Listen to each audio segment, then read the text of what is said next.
Donc bonjour à tous, je suis Cyril Depona, je suis responsable de zone export chez Sage pour un certain nombre de marchés, un certain nombre de pays, euh, dont la Côte d'Ivoire.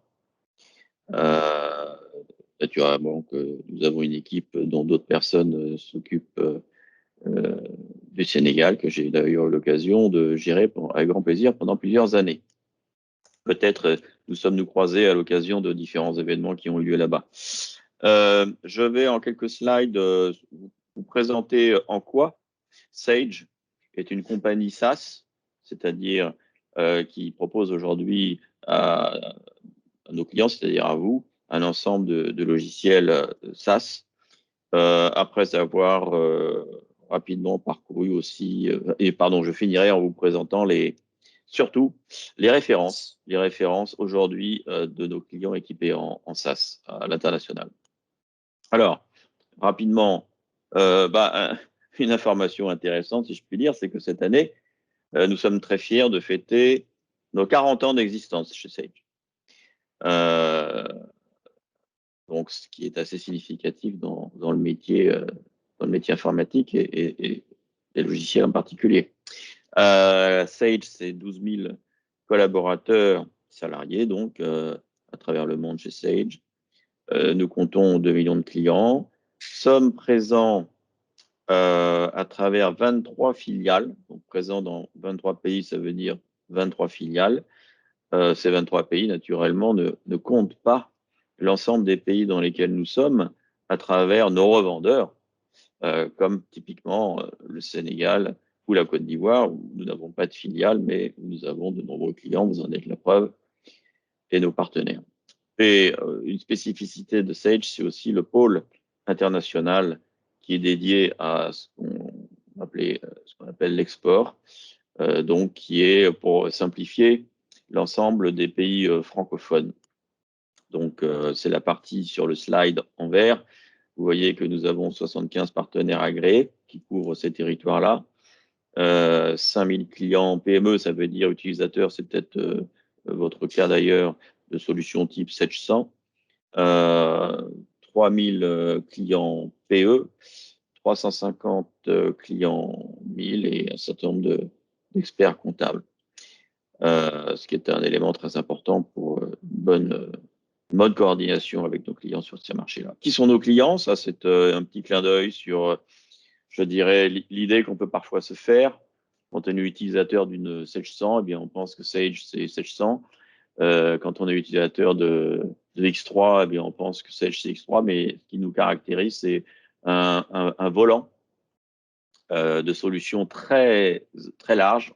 On adresse des solutions, plutôt on adresse comme type de client des petites entreprises avec Sage 50 Cloud, par exemple.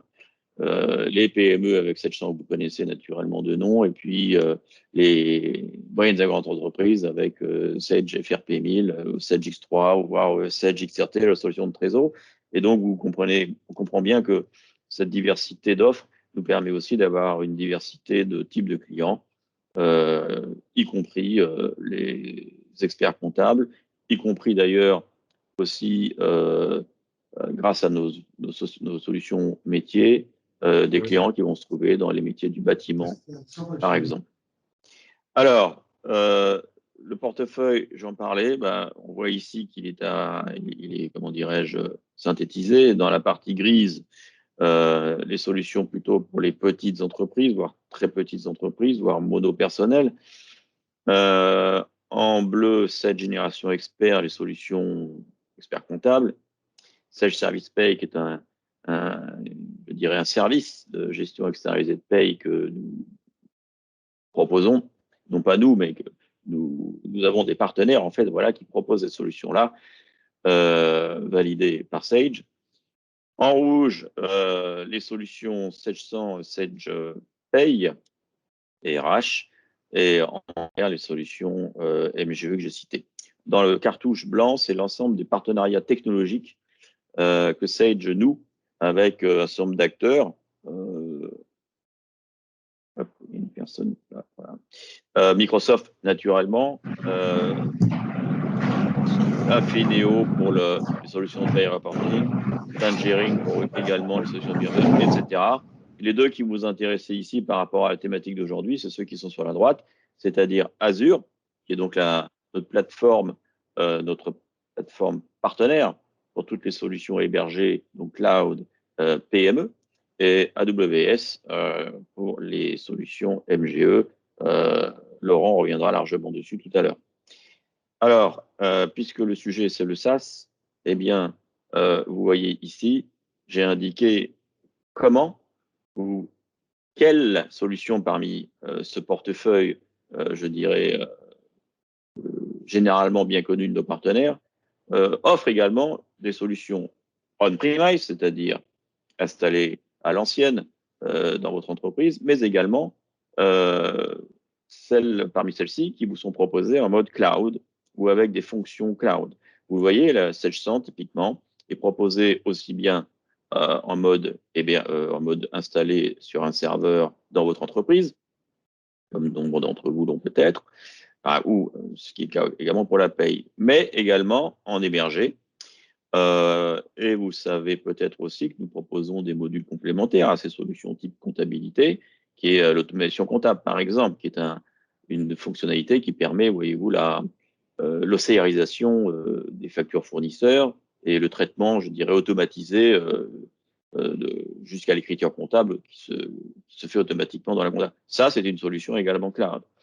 Le BI, qui est commun à la SAN ou à la paye, est également une solution BI.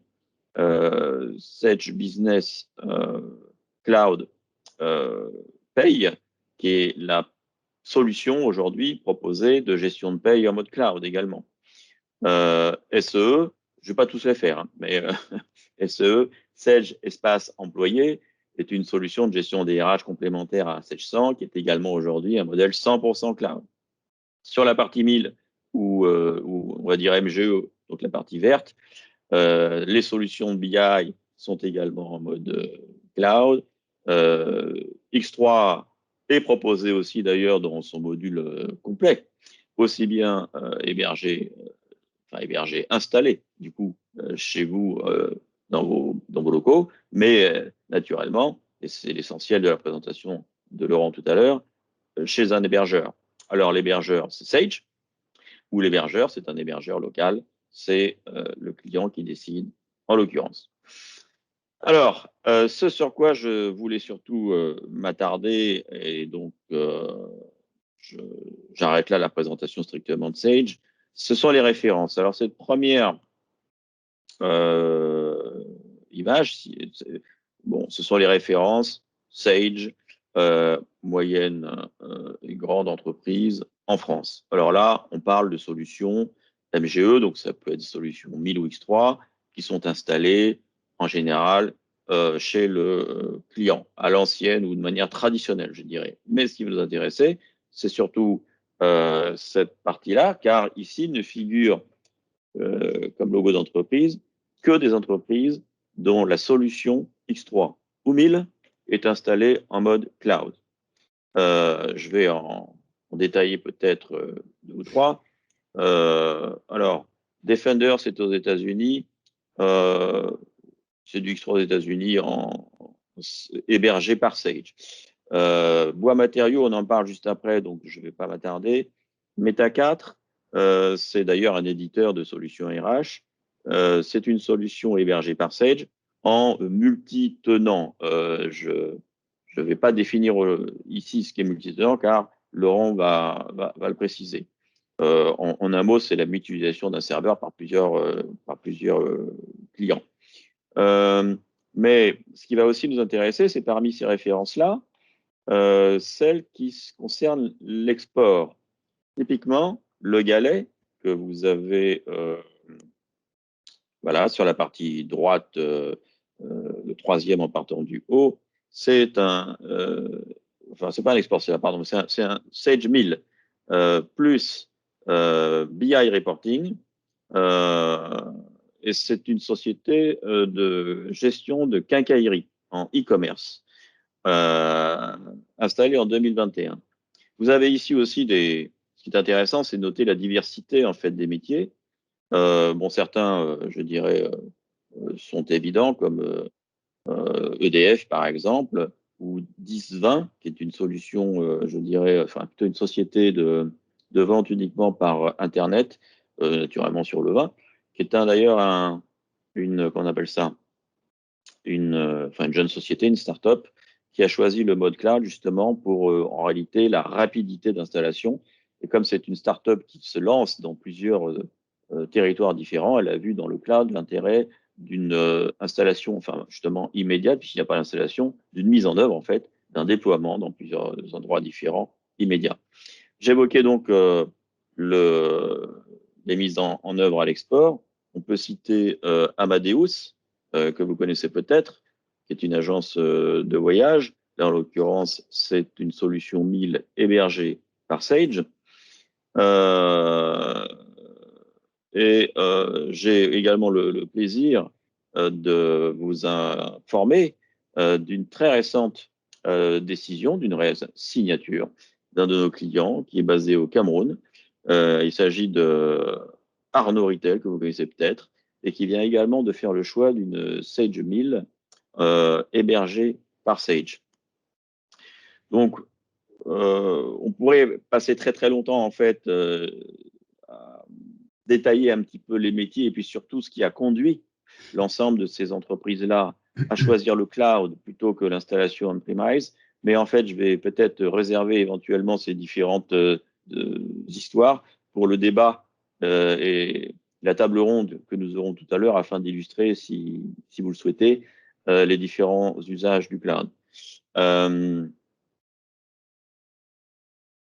Puisque ça, c'est d'ailleurs ma dernière slide. L'une d'entre elles, l'une de ces références est ici détaillée. Donc, il s'agit de Bois Matériaux, un distributeur de bois basé en France, vous le voyez, en termes de critères. 2100 collaborateurs, 136 agences, donc on pense bien à un déploiement comme ça, une homogénéité nécessaire et instantanée, en fait, du réseau des outils de gestion. On voit ce qui a conduit l'entreprise à faire ce choix de cloud, c'est la compatibilité avec les normes, c'est-à-dire la mise à jour finalement automatique, dont on n'a pas à se préoccuper, qui est l'un des avantages du cloud, où que l'on soit, puisque ce sont les normes, je dirais, qui représentent l'une des plus importantes préoccupations des DSI ou des DAF. Donc, être toujours à jour sur ces aspects-là. Et puis surtout, on l'a évoqué, l'évolutivité de la solution, puisque là, on parle d'ouverture et puis surtout d'un nombre d'enseignes et d'un nombre d'agences qui est toujours en évolution. Donc, une évolutivité, une souplesse et la possibilité d'ajouter progressivement des modules en très peu de temps. Très peu de temps, ça veut dire également avec, je dirais, moins de budget qu'en mode on-premise.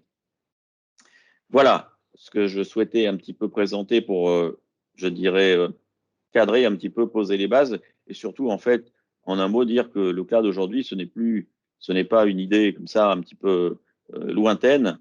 Non, on vient de le voir. C'est aujourd'hui le choix d'un nombre croissant d'entreprises et je vais maintenant laisser la parole à Laurent pour qu'il nous fasse mieux comprendre sur quels aspects techniques et qu'est-ce qui distingue un petit peu l'ensemble des solutions cloud qui sont à notre catalogue. Mais écoute, merci Cyril. Merci à vous d'être présent aujourd'hui. Bon, j'ai activé ma caméra quelques minutes juste pour me présenter rapidement. Après, je vais la recouper parce que ça peut avoir des effets sur la bande passante. Voilà, donc moi je m'appelle Laurent Pradel, je suis en vente cloud. Je suis chez Sage depuis à peu près 1 an et demi. Mais bon, ça fait 20 ans que je travaille pour des éditeurs de logiciels financiers. Je me suis spécialisé dans le domaine du cloud il y a une dizaine d'années maintenant. Alors, j'ai eu la chance de travailler dans différents contextes puisque j'ai travaillé à la fois pour des startups, dont une qui a très bien fonctionné et qui a été rachetée par un grand groupe français. Donc j'ai travaillé aussi dans des grands groupes comme aujourd'hui je suis chez Sage, hein, donc je suis ravi d'être là. Donc je travaille dans chez des éditeurs français, anglais maintenant. Et j'ai aussi été indépendant pendant 3 ans. J'ai été consultant indépendant et cette fois-ci j'ai aidé des petites entreprises à externaliser leur système d'information vers le cloud. Donc, je suis ravi d'être là aujourd'hui pour partager un peu de mon expérience et puis surtout pour vous présenter le Sage Service Cloud, qui est donc la solution qui est proposée par Sage aujourd'hui. Alors, bah écoutez, je vais commencer cette présentation tout de suite. Et avant même de commencer cette présentation, si vous êtes d'accord, bah écoutez, je vais commencer par, on va dire, par préciser certains termes, parce que j'ai l'habitude d'utiliser des acronymes ou des termes qui sont parfois, qui ne vous sont pas familiers. Donc, je vais essayer de préciser ces termes dès maintenant pour éviter toute confusion par la suite. Euh, alors, vous voyez sur cette première slide, déjà, il y a un acronyme qui apparaît, c'est l'acronyme SSC. Alors, SCC, ça veut dire quoi? Ça veut dire State Service Cloud. Donc, vous allez retrouver cet acronyme régulièrement dans ma présentation. Et le State Service Cloud, concrètement, ou plutôt, on va dire que dans le State Service Cloud, il y a deux offres. Une offre State Service Cloud Single Tenant et une offre State Service Cloud Multi-Tenant. Alors, pour faire simple, l'offre Sage Service Cloud Single Tenant correspond en fait à des infrastructures qui vous seront entièrement dédiées. C'est-à-dire que voilà, on a plusieurs clients, bien entendu. Chaque client aura ses propres serveurs et dans des environnements qui seront complètement étanches. Dans l'offre multi-tenant, Cyril en a parlé rapidement tout à l'heure. Effectivement, on est cette fois-ci sur des environnements mutualisés, c'est-à-dire que l'applicatif est commun à plusieurs clients. En revanche, bien entendu, les bases de données restent distinctes et restent séparées.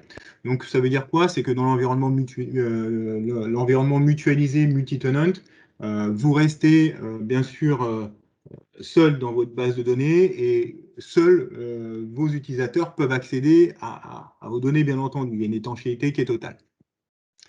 Et puis, il y a également une autre proposition qui est faite dans l'offre, dans le contexte cloud, qui est le Sage Partner Cloud. Dans ce cadre, Sage vendra une souscription du logiciel à ses partenaires, charge ensuite à ses partenaires de déployer l'application Sage chez un hébergeur de leur choix. Donc, c'est une autre proposition. Dans ce cadre-là, c'est le partenaire en fait qui va porter le contrat de maintenance. Voilà, donc j'ai essayé de le faire très résumé pour l'instant. Retenez bien ces acronymes: SCC pour Sage Service Cloud, SPC pour Sage Partner Cloud, l'offre single tenant et l'offre multi-tenant. Je vais y revenir maintenant dans le détail. Et d'ailleurs, je vais tout de suite faire un focus particulier sur l'offre Sage Service Cloud Single Tenant, puisque c'est celle qui est la plus commercialisée aujourd'hui. Donc, je vais vraiment insister sur cette partie-là. Ensuite, un petit peu plus tard dans la présentation, je vais montrer quelles sont les différences avec l'offre multi-tenant. Et enfin, je terminerai par le Sage Partner Cloud et vous décrire en fait ce qui est proposé dans cette offre. Alors, concernant le Sage Service Cloud Single Tenant, sachez qu'aujourd'hui, nous avons 400 clients qui utilisent leurs applications métiers en mode cloud dans ce contexte single tenant. Nous avons environ 25 partenaires qui sont engagés à nos côtés pour commercialiser cette offre. Et nous avons donc des équipes dédiées qui sont là. Il y a une trentaine de collaborateurs de Sage qui sont là pour superviser votre plateforme, s'assurer que le service qui est attendu est bien rendu. Voilà, c'est très important de savoir que vous avez des équipes dédiées qui sont là pour faire toute l'exploitation, le monitoring et le déploiement de vos logiciels. Et enfin, chiffre très important, mais ça correspond surtout à une couverture. L'ensemble en fait de nos data centers sont hébergés en Europe. Alors pour l'offre single tenant, les données sont en France, plus précisément en région parisienne. Et pour l'offre multi-tenant, les data centers sont situés en Allemagne et en Irlande. Et pour le Sage Partner Cloud, vous l'avez compris, comme c'est l'hébergeur en fait qui choisit, enfin, comme c'est le partenaire qui choisit son hébergeur, on ne peut pas aujourd'hui vous le dire en avance. Donc c'est le choix de l'hébergement qui fera le choix de la localisation. Voilà pour ces quelques chiffres. Alors, c'est des chiffres qui sont très importants pour Sage, hein. C'est d'abord une marque de confiance et de reconnaissance pour nous et pour la proposition que nous faisons. Mais c'est aussi un signe que la stratégie que nous menons déjà depuis près de 3 ans, qui consiste en fait à nous transformer et à proposer des solutions vers le cloud, est en train de porter ses fruits. Donc, c'est vraiment des signes qui sont très importants pour nous. Cyril le disait tout à l'heure, on a vraiment, enfin, Sage, l'ambition de Sage est de devenir une cloud compagnie. Et c'est pour ça que nous avons monté des partenariats technologiques puissants avec des acteurs mondialement reconnus dans le domaine du cloud, tels que AWS pour MGEI, donc les applications dédiées, on va dire, aux moyens et grands groupes. Et puis, Azure pour le segment PME. Donc voilà, on a ces deux fournisseurs avec lesquels nous travaillons étroitement. Nous avons vraiment des partenariats très forts avec eux. Et c'est ce qui nous permet en fait on va dire, d'atteindre une qualité de service qui est optimale dans le domaine du cloud. Alors là, aujourd'hui, je vais plutôt faire un focus sur AWS, puisqu'on est dans un contexte plutôt MGI. Euh, alors, qui est AWS? Alors, sachez qu'AWS, c'est bien le numéro un du cloud mondial. AWS est même à l'origine du cloud, hein, puisque l'histoire du cloud a démarré avec les services proposés par AWS. Il faut savoir que AWS est le leader incontesté dans ce domaine depuis plus de 11 ans maintenant. Et ça, c'est les chiffres qui sont fournis par le Magic Quadrant de Gartner. AWS héberge aujourd'hui plus d'1 million de clients, met à disposition plus de 200 services en ligne. Et si nous avons fait le choix d'AWS, c'est aussi parce qu'il nous donnait la possibilité, comment dire, d'opérer une plateforme qui était hautement sécurisée. Et ça, c'était vraiment très important pour nous. Il faut savoir que AWS nous apporte un certain nombre de certifications, dont la certification ISO 27001, hein, qui est très répandue et très reconnue dans le domaine de la sécurité. Mais pas que. On a d'autres, ils nous apportent d'autres certifications. J'en ai compté pas loin d'une vingtaine en fait sur le site d'AWS. Donc, n'hésitez surtout pas à nous solliciter hein, si vous avez des demandes particulières en termes de certification, puisque nous serons probablement en mesure d'y répondre favorablement. Donc, n'hésitez pas. AWS, c'est aussi une infrastructure qui est évolutive, hein, qui nous permet d'assurer une scalabilité horizontale ou verticale, c'est-à-dire que nous pouvons augmenter les ressources CPU, RAM, disque très simplement. Nous pouvons également augmenter le nombre de serveurs si c'était nécessaire. Autrement dit, nous n'avons pas de limite finalement sur les ressources disponibles. Alors bien sûr, ça a un impact sur les loyers, hein, mais voilà, c'était important pour nous de rassurer nos clients sur notre capacité à suivre leur évolution et suivre leur croissance. Et puis, il y a un autre point qui est très important aussi, c'est la localisation, j'en parlais tout à l'heure. AWS nous permet d'opérer donc une plateforme en Europe. C'était la volonté de beaucoup de nos clients qui souhaitaient qu'il y ait un maximum de protection concernant leur data. Et on le sait, notamment avec le RGPD, c'est que l'Europe est très à cheval en fait, sur ces problématiques de sécurité et notamment tous les sujets en rapport avec la donnée personnelle.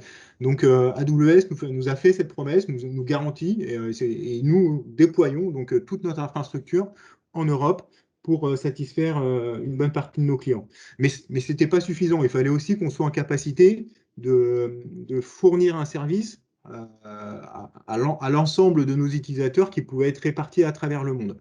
Et avec AWS, c'est effectivement possible, puisque aujourd'hui AWS, on va dire, dessert 245 pays et territoires. Ils sont répartis dans 25 régions géographiques, avec bien entendu donc, une présence sur tous les continents. Donc c'est vraiment cette répartition est vraiment très importante pour nous, hein, puisqu'il y a plusieurs avantages à ça. C'est que bien évidemment, tous les utilisateurs, quels qu'ils soient, peuvent accéder à nos applications, même si les données sont localisées en Europe, mais vous pouvez y accéder de n'importe où. Et c'est surtout, l'avantage, c'est que AWS a la couverture mondiale la plus importante de tous les acteurs cloud du marché, devant Azure, devant Google, devant tous ces acteurs que vous connaissez également. Ils sont premiers, ils sont leaders hein, sur ces aspects-là. Donc, ça nous garantit d'avoir une qualité de réseau qui est très importante, très intéressante, et ça nous garantit également des temps de latence à nos applications qui sont faibles. Donc ça, c'est vraiment quelque chose qui est particulièrement important pour nous et sur lequel nous avons mis l'accent.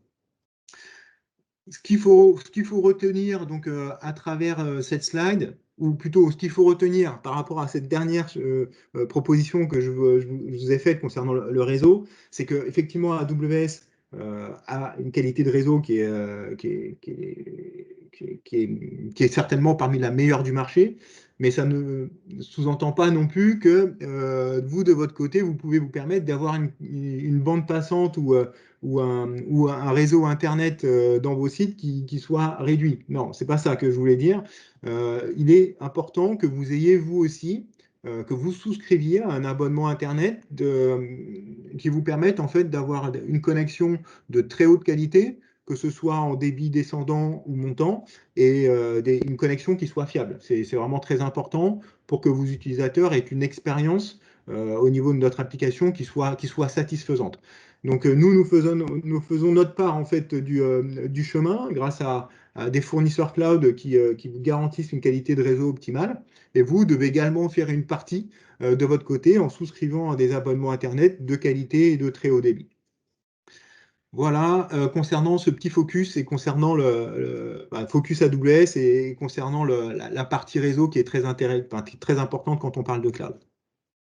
Et puis ce que je voulais dire aussi à travers cette slide et qu'il faut retenir, c'est que Sage souhaite rester concentré sur son cœur de business, à savoir l'édition de logiciels, et s'appuie donc sur des acteurs mondialement reconnus dans le domaine du cloud pour vous fournir un service de qualité.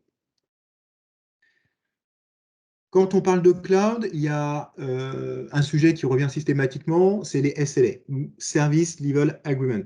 En quelques mots, c'est les engagements de service que nous prenons envers vous pour vous fournir un service de qualité. Alors, premièrement, donc, nos applications seront accessibles 24/24, 7/7, depuis n'importe où, en mode ATAWAD, Anytime, Anywhere, Any Device. Pour nos infrastructures, nous garantissons un taux de disponibilité de 99,9%. Au niveau de l'application, nous garantissons un taux de disponibilité de 99,5%. Et nous vous mettrons à votre disposition des environnements qui seront dédiés, aussi bien en test et en production. Voilà, donc c'est important d'apporter ce niveau d'information, de vous dire aussi que ces sujets-là sont des sujets contractuels. C'est-à-dire que c'est du standard pour nous, c'est pas des options. Tout ce que je vous décris là dans cette slide, c'est vraiment des engagements contractuels qui ne sont pas des options. Donc, vous aurez également la possibilité de mettre à jour vos applications à la demande, étant donné que vous serez, je leur précise, on est dans un contexte Sage Service Cloud Single Tenant, donc vous serez sur des environnements dédiés, donc on aura la main en fait sur vos infrastructures, on pourra décider du moment où on passe les mises à jour, vous pourrez décider du moment où vous voulez passer les mises à jour, de manière à respecter les contraintes de production que vous pourriez avoir. On s'engage également à une reprise d'activité en cas de sinistre, donc le RTO, qui veut dire en anglais Recovery Time Objective, en 4 heures. Ça veut dire quoi? Ça veut dire que demain, s'il devait y avoir un incident sur la plateforme, on serait capable de repartir un incident majeur, hein, j'entends, une inondation, un tremblement de terre, un incendie, on serait capable de repartir dans les 4 heures suivant ce sinistre. Une durée maximale de perte de données, donc le Restore Point objectif qui est de 24 heures, et une sauvegarde quotidienne qui est réalisée par nos équipes avec une durée de rétention sur 32 jours glissants.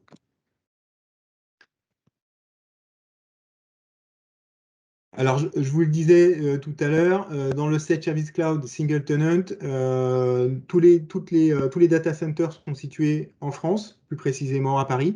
Nous avons donc 3 data centers. Et comme je vous l'expliquais dans la slide précédente, si un data center venait à subir un sinistre majeur, nous serions en capacité de repartir sur un autre data center qui serait situé à quelques kilomètres pour vous redonner l'accès à vos applications et à vos données. Donc, je le reprécise, c'est vraiment contractuel, c'est un engagement que nous prenons. En 4 heures, en cas de sinistre majeur, vous retrouvez l'accès à vos applications.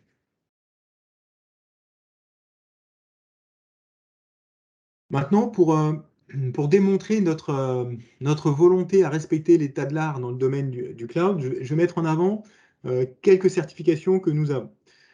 Premièrement, la certification ISO 27001. Celle-ci, elle nous est apportée par AWS, hein, donc au niveau elle porte principalement sur l'infrastructure. Ce que je veux dire par rapport à cette certification, et je pense que c'est important, c'est que c'est une certification qui est reconnue internationalement. Tous les experts en sécurité la connaissent et savent à quel point il est difficile de l'obtenir. C'est une certification qui coûte, qui nécessite des investissements humains et financiers très importants. Donc, ce qu'il faut retenir par là, c'est que en s'appuyant en fait sur des fournisseurs de cloud reconnus, écoutez, vous disposez d'un niveau de sécurité qui est souvent largement supérieur à ce que vous pourriez avoir dans votre propre système d'information interne. Pourquoi? Parce que vous allez disposer en fait d'équipes qui sont dédiées à la sécurité, donc qui vont pouvoir superviser l'environnement, qui vont pouvoir mettre en place des outils comment dire, de lutte en fait contre l'intrusion. Vous allez avoir vraiment tout un mécanisme de protection de vos données qui sera à un niveau probablement supérieur à ce que vous pourriez avoir en interne, car en interne, il faut faire des investissements pour atteindre ce niveau-là. Et ces investissements sont vraiment très, très lourds. Donc, basculer dans le cloud avec des acteurs mondialement reconnus, c'est souvent une sécurité qui est mieux maîtrisée et une sécurité qui est renforcée. Et puis, sachez aussi que Sage a obtenu récemment l'attestation ISAE 3402 de type 2. Alors, qu'est-ce que c'est que cette attestation ISAE 3402? Eh ben, c'est une façon pour Sage de garantir à ses clients la fiabilité de dispositifs de contrôle interne et la mise en place d'un certain nombre de processus qui portent sur la gestion des changements, sur la sécurité des systèmes d'information et sur la surveillance des plateformes. Donc, on a obtenu cette attestation suite à un audit qui a été réalisé par le cabinet Grant Thornton. Cet audit a duré plus d'un an et demi. Donc, nous sommes vraiment très fiers aujourd'hui de pouvoir vous dire que nous l'avons, puisqu'elle porte, c'est une certification qui est vraiment dédiée aux équipes Sage et qui vous garantit à vous, clients, que nous avons mis en place des processus et des dispositifs de contrôle interne qui sont parfaitement sécurisés et parfaitement industrialisés. Sachez aussi que euh, cette attestation, on va la maintenir dans le temps. C'est-à-dire que c'était pas one shot, c'était pas, on n'a pas fait cet audit et puis après on laisse aller. Non, c'est pas ça le principe, c'est que tous les ans, on va être à nouveau réaudité. Le cabinet Grant Thornton va venir vérifier qu'on continue à bien exécuter les processus qu'on a mis en place. Donc, et ça, c'est vraiment fait pour vous rassurer, vous, sur notre capacité à obtenir une efficacité opérationnelle maximum. Voilà, donc c'est deux certifications sur lesquelles je voulais insister, mais comme je vous le disais tout à l'heure, il y en a d'autres. Donc n'hésitez pas à nous solliciter si vous avez des demandes particulières en ce sens. Concernant la sécurité, je vais revenir rapidement sur quelques points importants qu'il faut impérativement retenir. Alors, effectivement, donc on a parlé des certifications, c'est très important, ISO 27001, ISAE 3402, plus toutes les autres qu'on est capable de vous livrer. Nous avons donc des sauvegardes qui sont réalisées quotidiennement et qui sont copiées sur plusieurs data centers. Nous avons également mis en place des systèmes antivirus et anti-intrusion qui protègent l'ensemble de votre infrastructure. Des scans de vulnérabilité sont même des scans de vulnérabilité, hop, je reviens à la slide précédente, sont également réalisés régulièrement. Ces scans sont effectués soit par des auditeurs externes qui sont qualifiés, qui ont des qualifications qui sont délivrées par l'ANSSI. L'ANSSI, c'est l'Agence nationale pour la sécurité des systèmes d'information. Donc, ils auditent régulièrement nos systèmes au niveau applicatif, au niveau des systèmes d'exploitation. Nous avons également du chiffrement qui est proposé, enfin qui n'est pas proposé, qui est disponible pour l'accès à nos applications métiers, mais également pour l'accès à nos plateformes d'échange. Donc on est capable de faire du chiffrement en transit sur nos URL notamment, et on est capable de faire aussi du chiffrement au repos, qui sous-entend qu'on mettra en place des mécanismes de chiffrement de vos données au niveau des instances virtuelles et au niveau des bases de données. Nous ferons également de l'identification et de la traçabilité, on va dire, rigoureuse c'est-à-dire que toutes les personnes qui devront accéder à vos données seront tracées, de manière à ce qu'on puisse avoir un historique précis de qui a fait quoi et à quel moment. Et une protection des data centers contre les risques environnementaux et incendies sont également prévus pour nous prévenir et nous prémunir contre tout risque d'incident sur la plateforme. Et surtout pour prévenir les bons intervenants en cas d'alerte. Donc voilà, c'est pas exhaustif, hein. J'ai l'habitude de recevoir des questionnaires de sécurité de plus de 200 lignes, donc n'hésitez pas à nous les soumettre hein, si vous en avez. Nous serons en capacité d'y répondre et nous serons totalement transparents sur notre capacité à faire.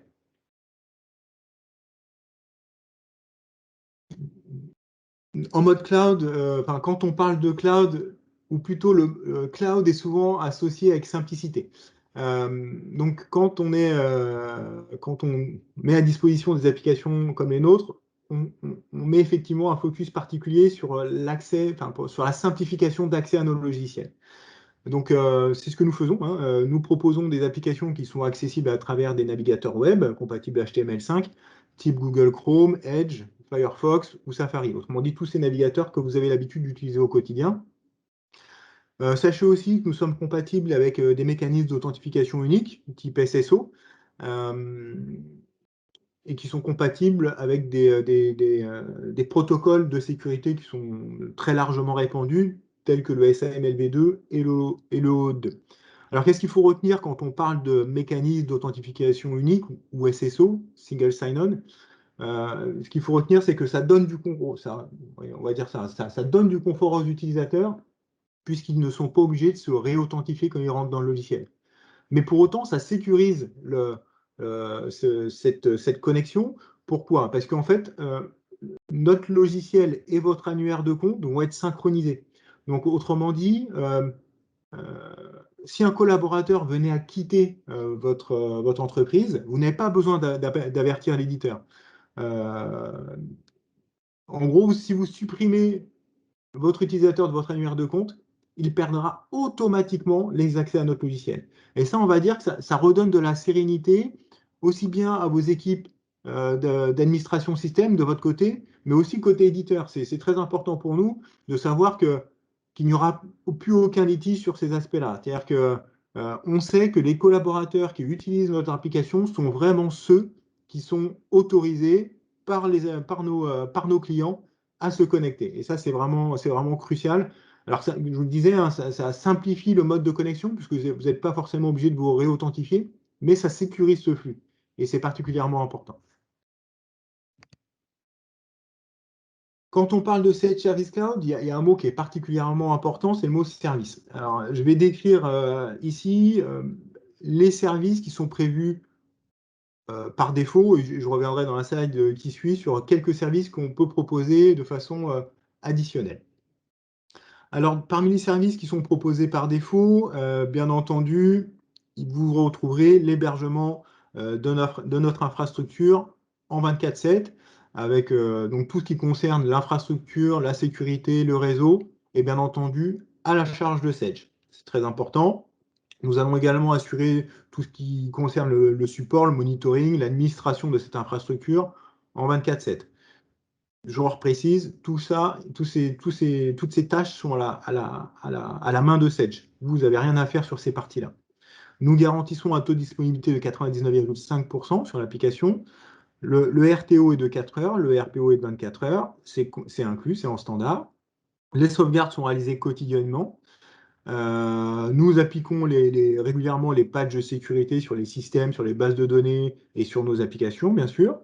Nous allons, en collaboration avec le partenaire, assurer les mises à jour applicatives. Donc, encore une fois, le client n'a rien à faire de ce point de vue-là. Nous allons vous mettre à disposition des environnements de production et de recettes éventuellement, même ou de développement si vous le souhaitez. Hein, voilà, on a une certaine marge, une certaine latitude sur ces environnements. Mais alors, bien entendu, ça a des impacts sur les loyers. Mais voilà, on est assez ouvert en fait sur ces possibilités. Et sachez aussi qu'en standard, étant donné que quand vous basculez dans le cloud, vous restez propriétaire de vos datas, Sage s'engage à vous restituer l'ensemble de vos données dans un format standard, sans surcoût, au terme du contrat. Voilà, demain, vous décidez de nous quitter ou d'aller héberger vos données ailleurs. On a prévu cette clause de réversibilité dans votre contrat pour que vous puissiez récupérer votre donnée. Bon, bien entendu, ce n'est pas notre objectif, mais bon, voilà, sachez que c'est possible puisque vous êtes propriétaire de vos data, même quand vous basculez dans le cloud.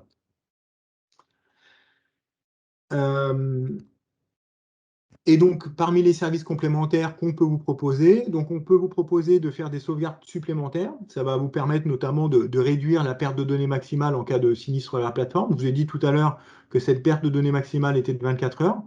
Admettons que, bon, voilà, je vous donne un petit exemple concret. Les sauvegardes sont réalisées tous les jours à minuit. Donc, si on devait avoir une perte, en standard, et donc on a prévu une perte de données maximale de 24 heures. Si vous faisiez une sauvegarde complémentaire à 12 heures, cette perte de données maximale réduirait de 12 heures, donc et vous pourriez repartir avec une perte maximale à 12 heures. Voilà, c'est des petites choses à savoir. On peut faire 2, 3, 4 sauvegardes dans la journée. À vous de décider. Mais bon, sachez que c'est un service additionnel. On peut également mettre en place des tunnels VPN, c'est-à-dire qu'on peut sécuriser la connexion entre votre système d'information et notre cloud à travers ce tunnel. On peut mettre en place des comités de suivi. Quand on bascule dans le cloud, c'est vrai que vous perdez un peu la main sur toute la partie infrastructure. Dans ce cadre-là, vous ne savez pas trop quels sont les incidents qui peuvent intervenir sur la plateforme. Voilà, c'est des informations qui peuvent vous intéresser. Si vous le souhaitez, donc on peut faire un comité de suivi avec nos équipes d'exploitation qui vont vous donner de la visibilité sur votre infrastructure. Sur les incidents que nous avons pu rencontrer. On pourra faire des revues de compte ensemble. Voilà, c'est un moment d'échange avec les équipes d'exploitation. Et on peut aussi mettre en place du filtrage d'IP, qui sous-entend qu'on va limiter en fait l'accès aux applications à des adresses IP bien particulières que vous allez nous fournir. Autrement dit, donc nos applications ne seront plus accessibles depuis n'importe où, elles seront accessibles que depuis les sites que vous auriez euh, décidé que vos utilisateurs accèdent à ces applications. Voilà, donc ça, c'est les quelques services additionnels dont je voulais vous parler. On va basculer maintenant sur la différence entre le single tenant et le multi-tenant. Alors, je précise quand même que le multi-tenant, l'offre multi-tenant, elle est dédiée, c'est une offre qui concerne Kix3, l'application Sage X3. Et que je vous précise aussi qu'à partir du moment où que vous soyez en single tenant et en multi-tenant, l'application X3 qui va être déployée sera exactement la même. Donc, c'est la même application X3 qui sera donc déployée chez Amazon Web Services. Donc, elle respecte toutes les deux les mêmes exigences en termes de sécurité. Donc, dans le SCC Single Tenant, les clients étant seuls sur ces serveurs, Sage s'engage, ou plutôt Sage gagne considérablement en souplesse et en agilité dans les modes de déploiement et d'intégration. Nous avons donc la possibilité en fait d'intégrer des développements spécifiques. Nous pourrons aussi nous interfacer avec des applications d'autres éditeurs.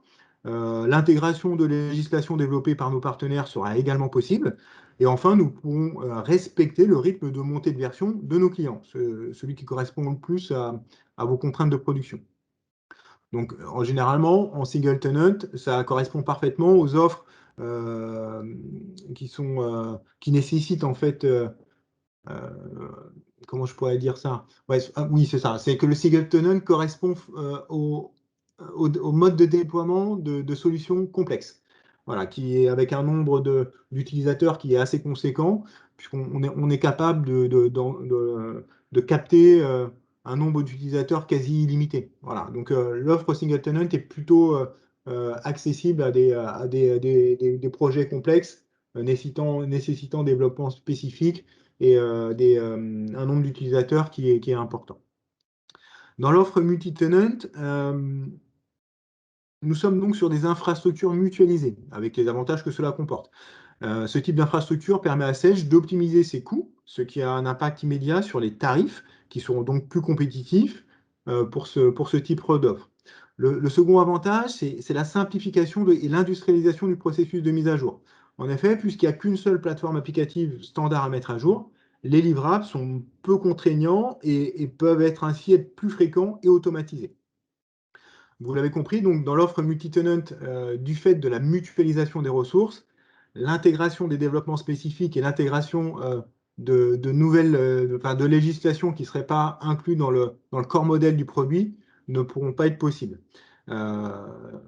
Et l'offre multi-tenante, on va dire, sera particulièrement intéressante pour des petites configurations, donc avec peu d'utilisateurs et pour lesquels les fonctions standard X3 seront largement suffisantes. Voilà, donc ce qu'il faut retenir dans l'offre multi-tenant, c'est que ouais, voilà, c'est que ça correspond à des petites configs où le développement spécifique n'est pas nécessaire. Le standard doit être suffisant. Et en revanche, vous aurez des mises à jour qui seront effectuées de façon automatisée, de façon trimestrielle aussi. Donc, vous serez toujours up-to-date avec une application qui sera comment dire, qui intégrera les dernières fonctionnalités et les dernières technologies.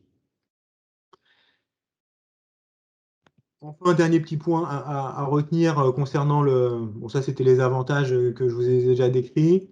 Je voulais juste revenir sur un dernier point, c'est par rapport à la localisation. Donc dans l'offre multi-tenant, les données sont donc situées toujours en Europe, mais cette fois-ci à Francfort et à Dublin. Voilà, donc c'est l'environnement de production et en Allemagne et l'environnement de backup qui est à Dublin.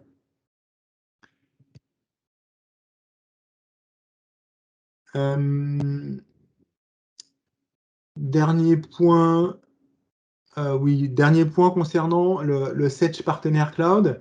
Dans le cadre du Sedge Partner Cloud, je vous le disais tout à l'heure, on est dans un contexte où Sedge vend une souscription de son logiciel à un partenaire qui aura, lui, à sa charge le déploiement de la solution chez un hébergeur de son choix et de fournir tous les services associés en termes de support, d'exploitation, de sécurité et de réseau. Dans le cadre du Sedge Partner Cloud, c'est le partenaire qui porte le contrat de maintenance. Sedge ne s'engage donc pas sur tout le service fourni. Hein, c'est vraiment le partenaire qui sera en première ligne sur ces sujets. Sedge va en revanche accompagner ses partenaires et leur fournir un certain nombre de recommandations pour tout ce qui concerne notamment le choix de leur data center, puisqu'on va leur amener des recommandations assez strictes, hein, puisqu'il faudra, par exemple, que à part la première qui est décrite ici dans la slide, la localisation au sein de l'UE, c'est pas le cas, hein, puisque vous, dans votre cadre, vous aurez certainement des partenaires qui seront localisés dans votre région, mais on va quand même leur demander d'avoir des data centers qui respectent le tier 3, qui ont un taux de disponibilité d'au moins 99,9%, qui disposent de certification ISO 27001. Voilà, tout ça, c'est des recommandations que nous faisons à nos partenaires pour qu'ils vous fournissent un service de qualité. Ils devront également avoir respecté des SLA. Ils devront également, en termes de management de la solution, disposer d'outils qui leur permettront de superviser la plateforme. Donc, ce n'est pas Sedge qui va faire ce service, c'est nos partenaires. Nous allons leur donner des conseils pour cela. Et donc, c'est le partenaire qui va porter l'offre cloud. Et on reste dans le contexte cloud, puisque vous, en tant que client, bien entendu, toute cette partie-là, elle ne sera pas à votre charge, hein, elle sera donc à la charge du partenaire pour le Sedge Partner Cloud, et vous pourrez disposer de vos applications métiers en toute simplicité également. Concernant les bénéfices du cloud maintenant, bon, je vais vous les rappeler rapidement, même si je pense que vous les connaissez déjà probablement. Alors, c'est d'abord une sécurité qui est renforcée, et nous le démontrons par des certifications reconnues. C'est une disponibilité qui est garantie grâce à une infrastructure qui est résiliente et des experts techniques qui sont dédiés à la surveillance de votre plateforme. C'est de l'évolutivité par notre capacité à augmenter les ressources facilement pour vous accompagner dans votre croissance, mais aussi grâce à la mise à disposition régulière de mises à jour applicatives qui vont vous permettre de bénéficier de nouvelles fonctionnalités, voire de bénéficier de nouvelles technologies. Et puis, c'est aussi un moyen pour vous de lutter contre l'obsolescence de vos systèmes, que ce soit au niveau de l'infrastructure, de votre réseau, de vos applications métiers, puisque vous serez toujours up-to-date sur ces aspects-là. Un des bénéfices majeurs du cloud, c'est l'agilité, grâce à des applications qui sont accessibles en mode ATAWAD, Anytime, Anywhere, Any Device. Et nous sommes convaincus, et encore plus suite au confinement que nous avons pu vivre les uns les autres, et cette crise sanitaire qui nous a bloqué, enfin, qui a bloqué l'accès à certains de nos sites, que les applications cloud sont vraiment des outils essentiels pour vous permettre de maintenir une continuité d'activité, et ce, quel que soit le contexte. En France, nous, on avait l'habitude de vivre des grèves de transport en commun à répétition qui nous empêchaient d'accéder à nos bureaux, d'accéder à certains sites. Nous avons vécu aujourd'hui cette crise sanitaire qui nous a touchés à l'échelle mondiale. Et demain, nous allons probablement vivre la démocratisation du télétravail. Eh ben, nous sommes convaincus qu'avec des applications cloud, vous serez en capacité de répondre à l'ensemble de ces problématiques, quel que soit le contexte. Et enfin, notre priorité étant de satisfaire nos clients, à travers nos solutions cloud, nous mettons tout en œuvre pour améliorer cette expérience utilisateur au maximum, en proposant des solutions simples d'accès, tout en libérant vos équipes de tous les sujets techniques liés à la maintenance applicative et aux infrastructures sous-jacentes. Voilà, je pense que j'ai fait le tour de ce que je voulais dire. Je pense que c'est le moment maintenant d'ouvrir les micros peut-être et puis de laisser aller vos questions. On va essayer d'y répondre avec plaisir, hein. Je pense que c'est le moment d'ouvrir les micros. Je laisse Mickaël peut-être reprendre la main pour décrire la suite. D'accord, merci Laurent. Je t'en prie. Effectivement, comme on a dit, c'est des échanges. Donc, Laurent a présenté un peu le Sage Cloud et tous ses aspects, ses options.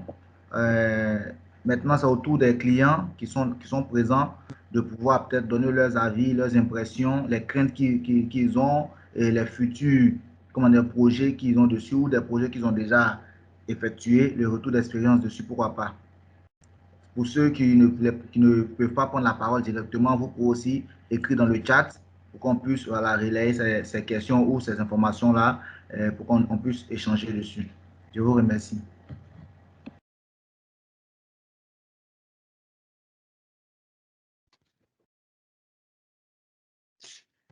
N'hésitez pas, hein, c'est vraiment le moment de partager. Bonjour Laurent. Ouais, ça, c'est vraiment le moment d'échanger.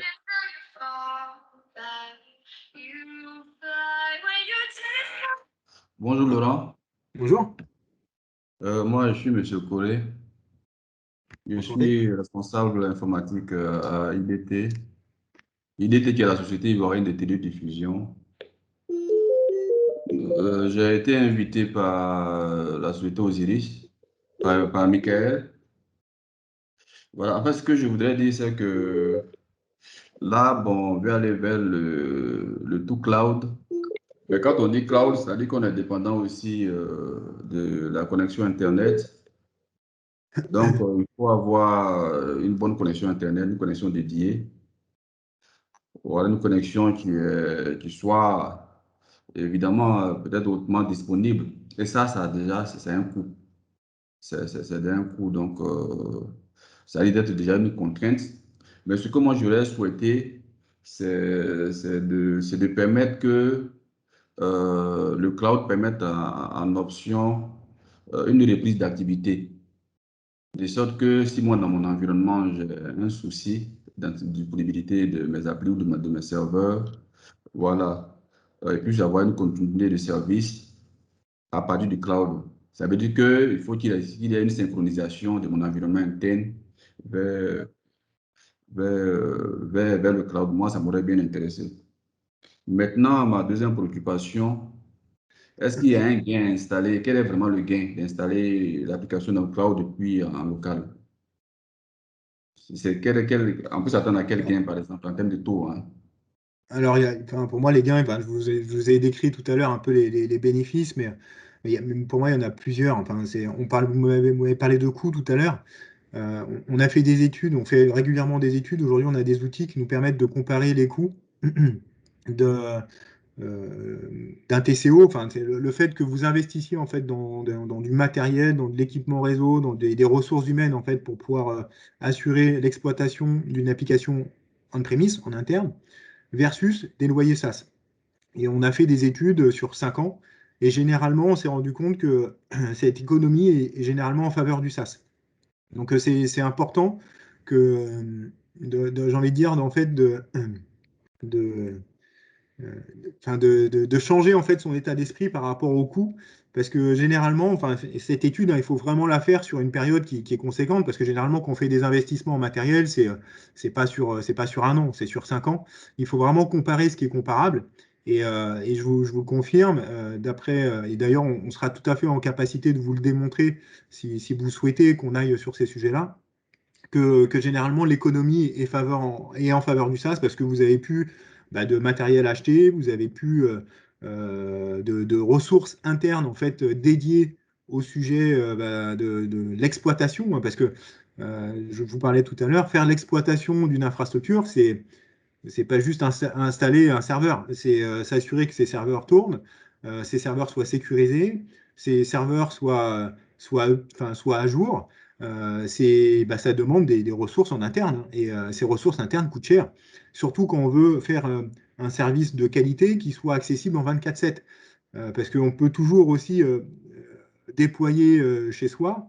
Mais si le serveur s'éteint dans la nuit et qu'il n'y a personne qui est là pour la démarrer, ça peut poser un problème comment dire, de, de disponibilité. Donc voilà, tous ces sujets-là, on est capable de les mettre, aujourd'hui, de les challenger. On est capable de comparer les coûts. Et ça, je pense que c'est intéressant, peut-être que vous le fassiez pour vous rendre compte que finalement, les coûts, ils sont pas si importants que ça quand on bascule dans le cloud et quand on compare vraiment ce qui est comparable.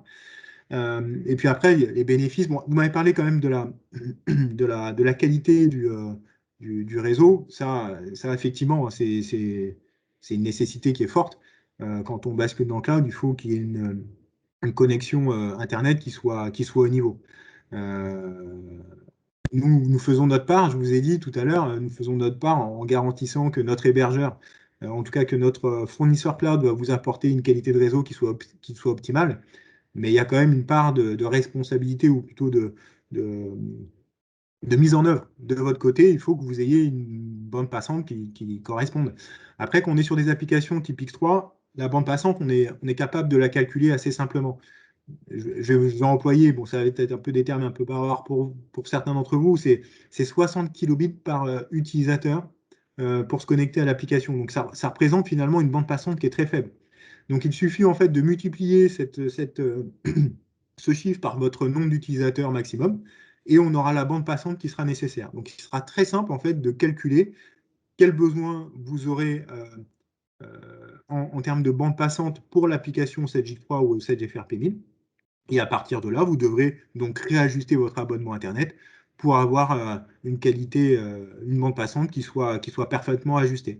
Mais après, voilà, ça, c'est aussi un peu du coup, un peu de votre responsabilité.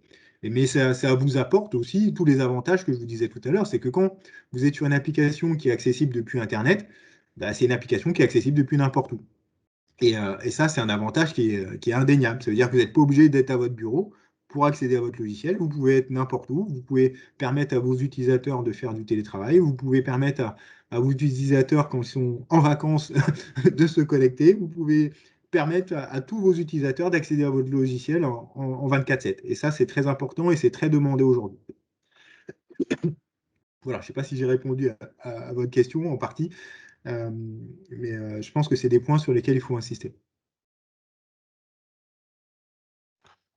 Ce que je voudrais ajouter, c'est que pour l'instant, c'est le périmètre C qui va dans le cloud. Sinon, on a toute une infrastructure au niveau de la société.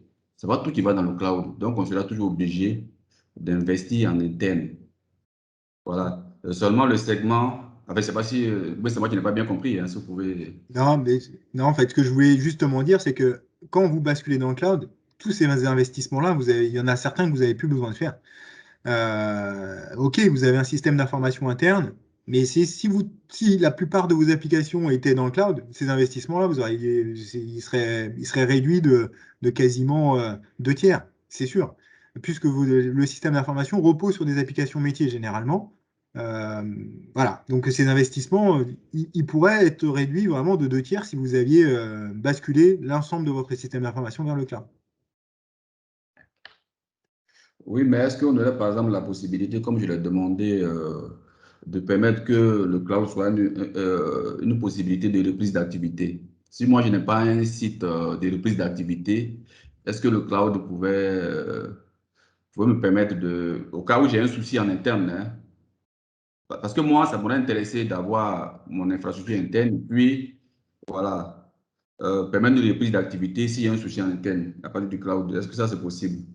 Et c'est ça aussi, Alors, vous on peut vous mettre à disposition des backups, mais si vous voulez repartir sur un mode interne, ça veut dire que vous êtes obligé d'avoir l'application qui est déployée chez vous. Et, Oui. et là, c'est double. Là, pour moi, c'est contre-productif en fait. Mais qu'est-ce que vous entendez par un souci interne, plus précisément? Parce que Oui, je peux à part votre connexion Internet, il n'y a que ça comme souci interne. non, je peux avoir un problème de connexion. Non, je peux avoir la connexion Internet, mais si j'ai mon infrastructure qui est en interne, je peux avoir un problème de serveur. Je peux avoir Ah un non, problème de serveur. Voilà, un problème de serveur sur lequel est installé Sage. Donc, là, vous n'avez plus si. besoin de serveur en interne là, dans ce cadre-là. Pardon? Vous n'avez plus besoin de serveur en interne dans ce cadre-là. Vous avez juste besoin d'un PC en fait. Vous avez besoin d'un PC ou d'un smartphone. Vous n'avez pas besoin de serveur, vous avez juste besoin d'un poste client qui dispose d'un navigateur web. Voilà, vous avez besoin Non, de. non, j'ai compris. Non, en fait, j'ai compris votre idée. Enfin, moi, donc, comme je le dis, ça dit que de votre solution où on va tout entièrement dans le cloud, est-ce que le cloud ne peut pas permettre une reprise d'activité? C'est-à-dire que moi, le cloud serait une option que je choisirais dans l'ordre que vous me donnez. C'est-à-dire que j'ai Sage qui est installé en interne, voilà, mais ça me synchronise mes données dans le cloud, de sorte que s'il y a un sujet en interne, voilà, comme un site backup. Est-ce que le cloud va être un site backup pour moi? Je Je ne sais suis pas pas si on sûr s'est. En fait, ce que vous attendez, ça serait que votre site serve en fait de backup à notre environnement cloud, c'est ça? Je Tout à pense que c'est fait. l'inverse, si je puis me permettre, Laurent. En tout cas, si j'ai bien compris, monsieur nous demande si, dans l'hypothèse où il reste sur une installation on-premise, un X3 chez lui, est-ce que Sage fournit une solution de mirroring finalement, de duplication de ces éléments on-premise sur du cloud, voilà, ce qui représenterait pour lui une forme de backup au cas où il y aurait un problème sur son installation interne. Est-ce que j'ai bien compris, monsieur, votre question? Tout à fait, tout à fait. On s'est bien compris. D'accord. Alors, effectivement, alors j'ai envie de dire que tout est possible, mais là, ça représenterait, là pour le coup, ça aurait des coûts qui seraient presque rédhibitoires, puisque vous auriez deux solutions qui seraient déployées, une en interne où vous seriez obligé d'acheter une licence quelque part, et puis une autre dans le cloud sur laquelle vous allez payer un loyer. Donc, j'ai envie de dire que techniquement, oui, c'est possible, puisqu'on peut échanger des backups. C'est-à-dire que c'est simple de passer, d'exporter une sauvegarde qui serait dans notre cloud et le réintégrer dans votre environnement on-premise, ou l'inverse, de votre on-premise le réintégrer dans notre cloud. Mais en termes de coût, je ne suis pas sûr que ce soit très, très, très intéressant. Mais oui, techniquement, c'est possible. Ok, Techniquement, c'est d'accord, c'est possible. compris. Ok, merci. Après, il faut savoir aussi que le PRA, nous l'assurons aussi dans notre environnement. C'est-à-dire que si on a un data center qui a un problème, on est capable d'assurer, de repartir sur un autre data center et restaurer l'ensemble de vos données. Donc, nous-mêmes, nous assurons un plan de reprise d'activité dans notre propre cloud, sans forcément revenir sur une installation on-premise.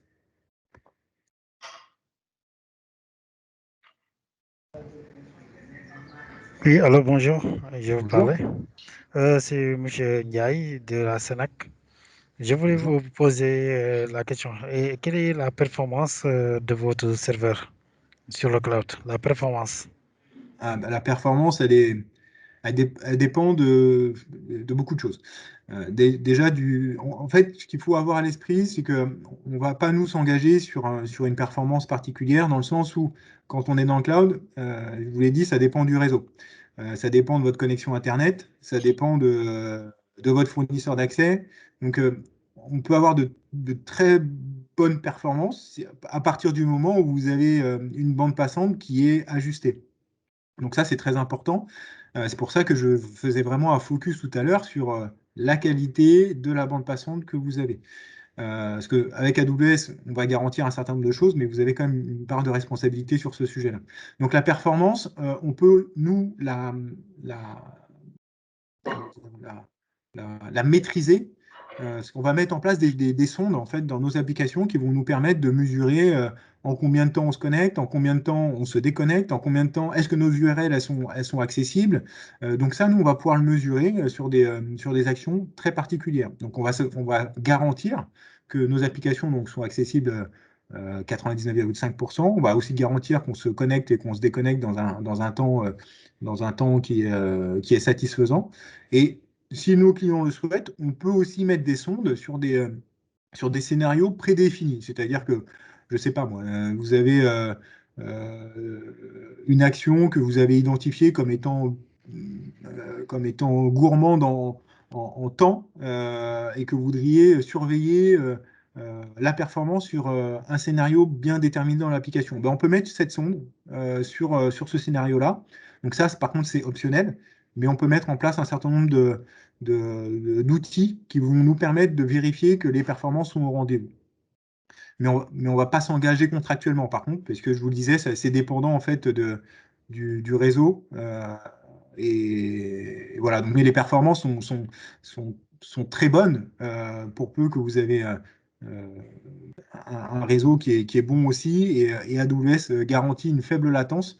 Et d'ailleurs, si vous le souhaitez, en tout cas pour l'application Sage X3, il y a la possibilité en fait d'accéder à des environnements de démo. Donc, c'est des environnements qu'on appelle try and buy, qui vous permettent en fait de tester l'application et de surtout valider que les temps de réponse que vous attendez soient au rendez-vous. Donc ça, c'est prévu, donc c'est assez cadré hein, comme process, mais ça va vous permettre d'accéder à notre application pendant une quinzaine de jours. Et pendant ce temps-là, vous aurez la possibilité en fait déjà de valider que la solution vous correspond bien et puis que les temps de réponse que vous attendiez sont bien au rendez-vous. C'est une proposition qui est faite. D'accord, merci. Je vous en Maintenant, prie. maintenant, pour l'accès directement au site, sur le site de ces extra, c'est pas possible de le mettre sur un certificat pour entrer directement sur le site, ou bien c'est pas possible? De le mettre sur un certificat, Un c'est ça? certificat, ouais, un certificat. Si, je vous donne un exemple. Si c'était sur une société, on met directement senac.com. N'importe qui pourra entrer directement sur Extra. Sur un domaine, vous vouliez dire? Ouais, Est-ce ouais, qu'on peut voilà, mettre un domaine. Sage3 sur un domaine Sur un spécifique? domaine spécifique. Ah, Oui. alors, ça sera sur un domaine spécifique qui vous sera, enfin, sur une URL spécifique qui vous sera Ouais, dédiée, mais ouais. ça sera dans le domaine Sage. C'est-à-dire que c'est un domaine, enfin, c'est une URL qui va vous être fournie par Sage et cette URL est dans le domaine de Sage. Mais si vous voulez, par contre, je peux vous transmettre un exemple d'URL qui va vous permettre en fait certainement de configurer ça correctement dans votre proxy ou dans vos firewalls pour que ce soit le plus sécurisé possible. Mais on ne pourra pas, par exemple, le mettre sur votre URL personnelle. D'accord, ouais. C'est ça la bonne question. Merci. C'était ça la question. Allez-y, allez-y. Continuez, allez-y. Non, non, enfin, je voulais juste m'assurer que c'était bien ça la question. Oui, ouais, c'était ça la bonne question. C'était ça, oui. C'est bon. Merci, hein. Merci, monsieur Guillaume. Alors, Oui, bonjour Laurent oui, bonjour. et bonjour à tous les participants de cette session. Alors, j'ai suivi votre présentation et je trouve qu'effectivement, le service SaaS de Sage présente un grand nombre d'avantages. Par contre, par contre, ce que je souhaiterais savoir, c'est que quelle garantie nous avons concernant l'intégrité, la confidentialité et la propriété de nos données, parce que nos données le SaaS ne sont plus maîtres de nos données. Donc, du coup, moi, je souhaiterais savoir quelle est la garantie qu'on a par rapport à tout ce qui est confidentialité, propriété, et puis voilà. Et ma seconde question, elle est sur le fait que, supposons que nous passons sur la migration SaaS et que tout se passe bien, et que quelques temps après, je vais dire quoi, peut-être 1 an, 2 ans, 3 ans après, on souhaite revenir en mode on-premise. Comment est-ce que cela pourra se faire sans qu'il y ait de perte de données? Ok, très clair. Et je comprends tout à fait votre position, hein. Quand on bascule dans le cloud, en fait, jusque-là, vous aviez toutes vos données sur vos serveurs en interne. Là, on vous demande de les basculer sur des serveurs qui sont externalisés. Vous avez l'impression de perdre la maîtrise. Et c'est souvent la crainte qu'ont nos clients quand ils décident de basculer dans le cloud. Mais comme je vous le disais pendant la présentation, quand vous basculez dans le cloud, vous avez souvent un niveau de sécurité qui est largement supérieur à ce que vous pourriez avoir dans votre système d'information interne. Pour les sujets de confidentialité, d'intégrité, de disponibilité, on prend des engagements fermes. Je vous ai parlé des garanties, hein, des disponibilités qu'on vous met à disposition, et je vous ai parlé aussi, mais j'ai pas trop insisté, je le reconnais, d'un certain nombre de mécanismes de sécurité que nous mettons en œuvre. Nous mettons, pour la confidentialité notamment, nous allons pouvoir faire du chiffrement en transit et au repos.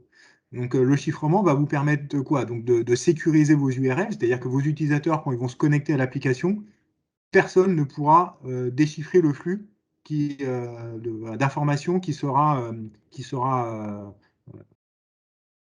utilisé pour accéder à notre logiciel, puisqu'on est sur on est sur du chiffrement SSL, donc on utilise un certificat SSL avec des algorithmes de hachage qui sont assez importants. Donc sur cette partie-là, en transit, c'est réglé.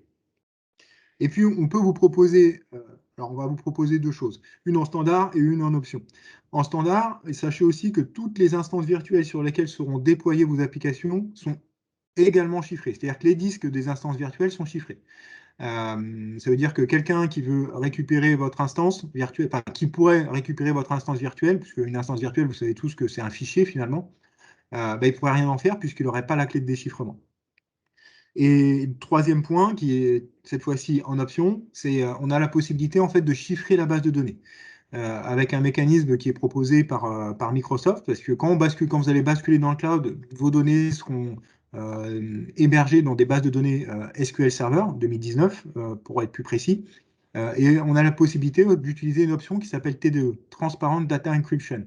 Et avec cette option, on est capable en fait de chiffrer les fichiers de votre base de données. Donc de la même manière, si quelqu'un devait récupérer, un hacker devait récupérer en fait les fichiers de votre base de données, il serait incapable de les restaurer puisque ces données seront chiffrées et ne disposeraient donc pas de la clé de déchiffrement. Donc ça, c'est plutôt pour la partie confidentialité. Vous m'avez parlé de propriété tout à l'heure, et je pense qu'effectivement, c'est une information qui est très importante. Quand vous basculez dans le cloud, vous restez propriétaire de vos datas. Et donc, nous avons des engagements envers vous, et ça va répondre aussi à une autre question que vous m'avez posée. C'est-à-dire que, comme vous êtes propriétaire de vos données, on a l'obligation, et on a prévu contractuellement dans nos contrats, une clause de réversibilité, qui sous-entend que, au terme du contrat, si vous décidez de partir pour une raison ou une autre, on doit vous restituer vos données dans un délai raisonnable. Alors, pour être plus précis, c'est dans un délai de 30 jours. Donc, on doit vous restituer vos données dans un délai raisonnable, sans surcoût et dans un format standard. Donc, voilà, vous décidez de nous quitter. On va tout simplement faire un backup de votre base de données. On va récupérer tous les fichiers de data qui seront sur nos serveurs et on va vous les restituer à travers une plateforme d'échange de fichiers. Donc c'est un serveur FTP hein, qu'on va mettre en lien entre votre système d'information et le nôtre. Et on va vous restituer toutes vos datas. Libre à vous ensuite soit de racheter une licence applicative et puis de réintégrer en fait le logiciel en interne, de refaire du on-premise, Donc, vous aurez la possibilité donc, de restaurer les backups qu'on vous aura fournis, ou libre à vous aussi d'aller chez un autre hébergeur et de prendre une souscription à notre logiciel et puis de restaurer les données aussi. Donc, je confirme, hein, vous restez propriétaire. Nous n'avons aucun droit sur vos datas, même au regard du RGPD. Vous êtes responsable du traitement. Nous ne sommes que des sous-traitants en fait par rapport à ça. Vous êtes responsable du traitement de vos données puisque nous, on n'y accède pas hein, finalement à vos applications. On fait toute l'exploitation, mais on ne traite rien finalement dans votre logiciel. Donc, vous êtes responsable du traitement et vous êtes propriétaire. Et je crois que vous m'avez parlé également d'intégrité, de disponibilité. L'intégrité au niveau applicatif, bien entendu, on a des bases de données et dans le développement de ces bases de données, il y a des contrôles d'intégrité qui sont positionnés pour justement nous assurer que vos données ne soient pas altérées par des actions applicatives. Bien entendu, on ne peut pas vérifier, nous, à notre niveau, que les données que vous mettez sont correctes, puisque ce n'est pas notre rôle, c'est vous le responsable, vous êtes responsable du traitement des datas. Mais des mécanismes sont prévus au niveau des bases de données pour s'assurer que des contrôles d'intégrité soient bien positionnés, que vos données ne soient pas altérées à cause de notre logiciel. Voilà. D'accord, c'est bon. Merci Laurent pour ces éléments de réponse très clairs. Voilà. Je vous en prie.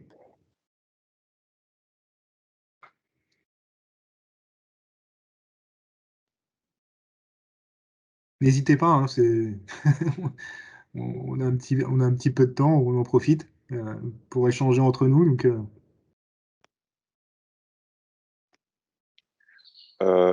Laurent, encore moi.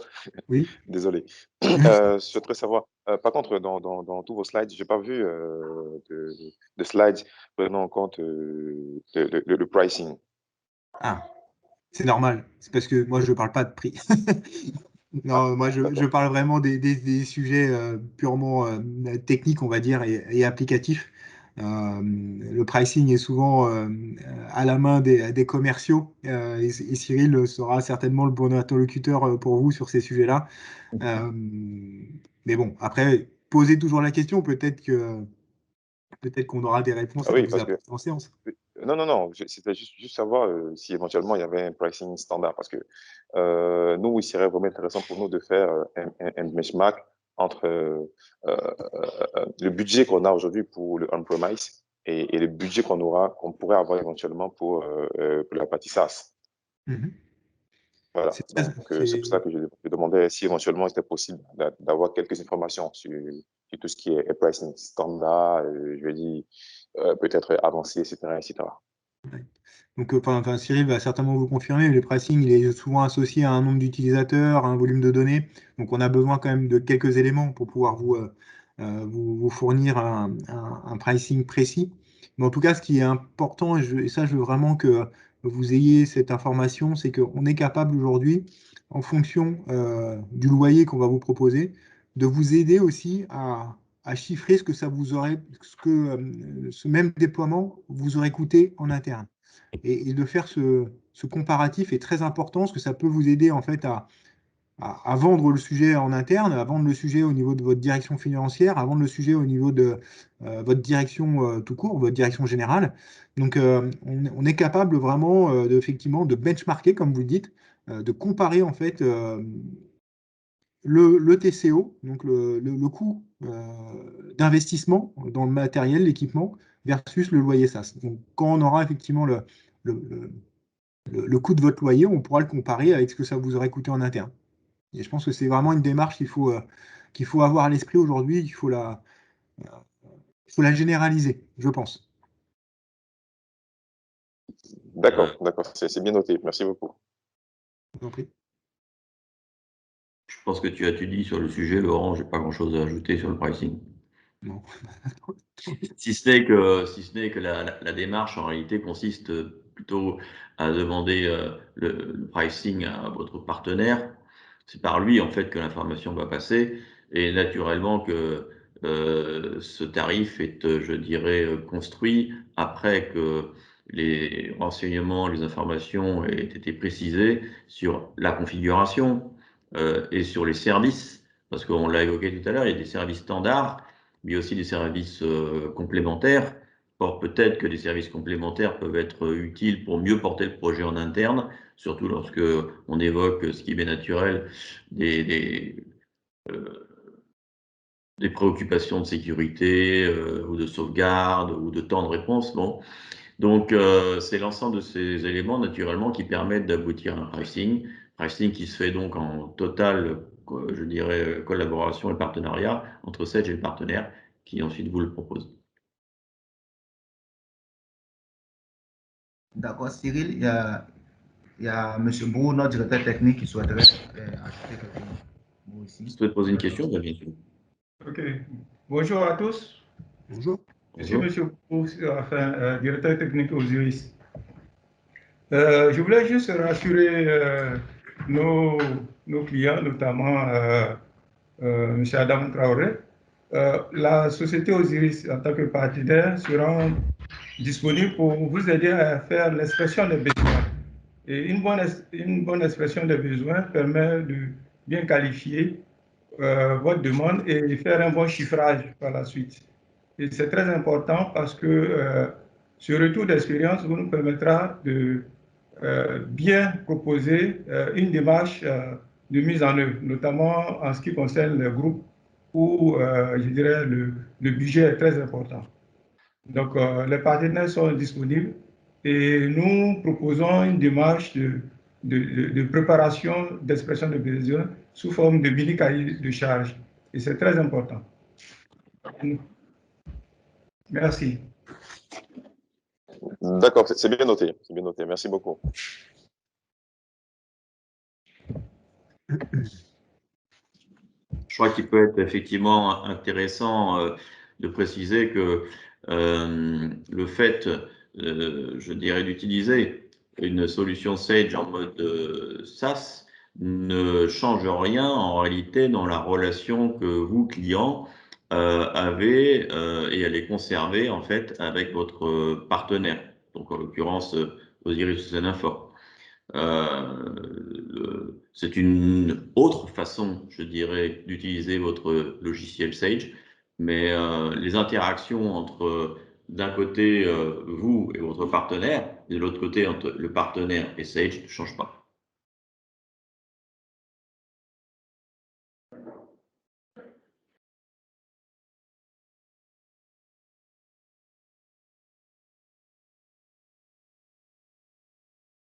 Alors, comme en attendant que d'autres questions peut-être viennent, moi je vais en soulever une, puisque tout à l'heure Laurent a évoqué deux formes ou deux formats, disons, multitenant et single tenant pour X3, sachant que pour la 1000, c'est uniquement proposé en single tenant.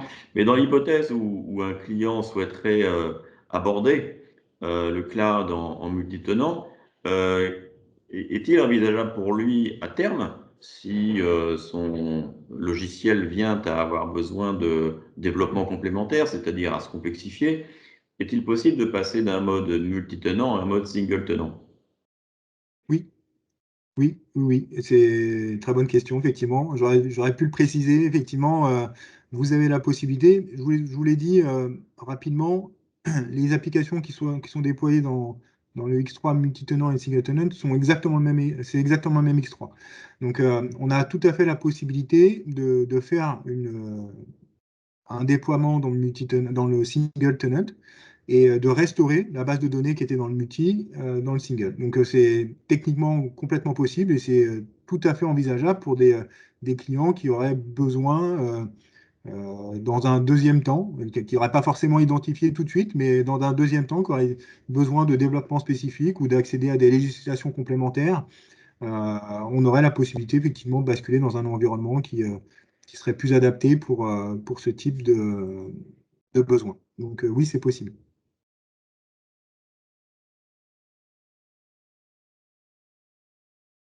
J'ai répondu à ta question, Cyril? Tout à fait, je te remercie. Mais bon, comme ces questions d'évolutivité sont au cœur du SaaS. Ouais, non, c'est important effectivement de les rappeler. Laurent, s'il te plaît, Oui. je vais profiter de la question de Cyril aussi.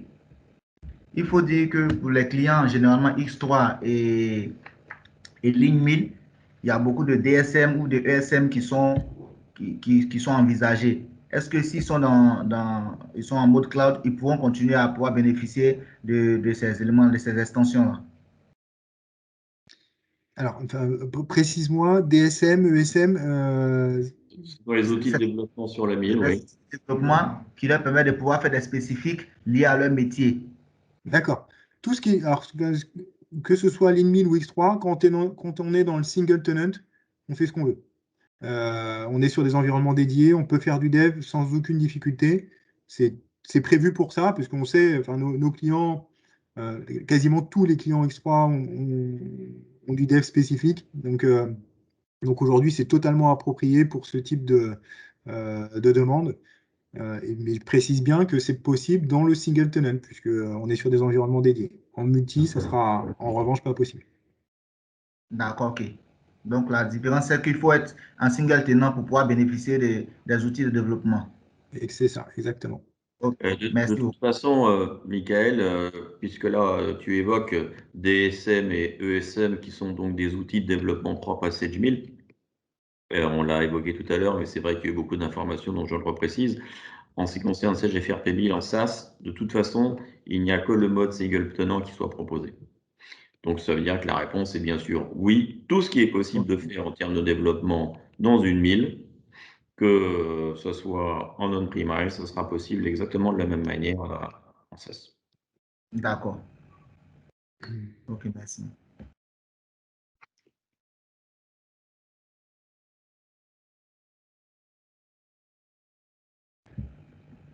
Est-ce qu'il y a d'autres personnes qui veulent intervenir?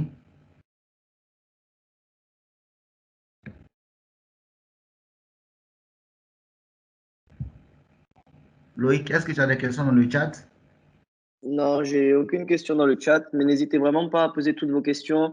Comme on vous a dit, c'est vraiment le but, c'est d'échanger, de répondre à vos interrogations, et voilà, c'est vraiment le but.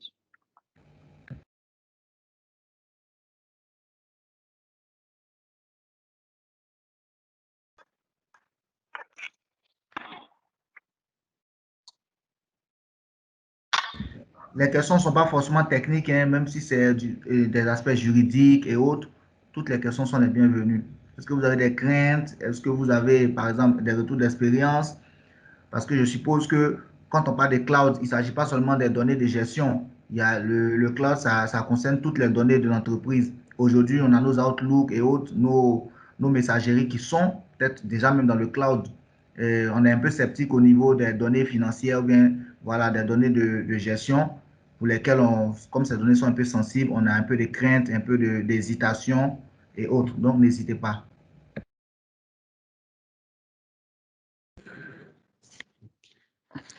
Allô? Oui. Bonjour. Bonjour. C'est M. Kwasi, Petro-Ivoire. Bonjour. Bonjour. Oui. J'ai 3 questions. Hein. C'est au niveau de la sécurité.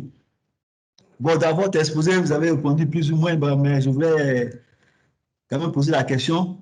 La première question.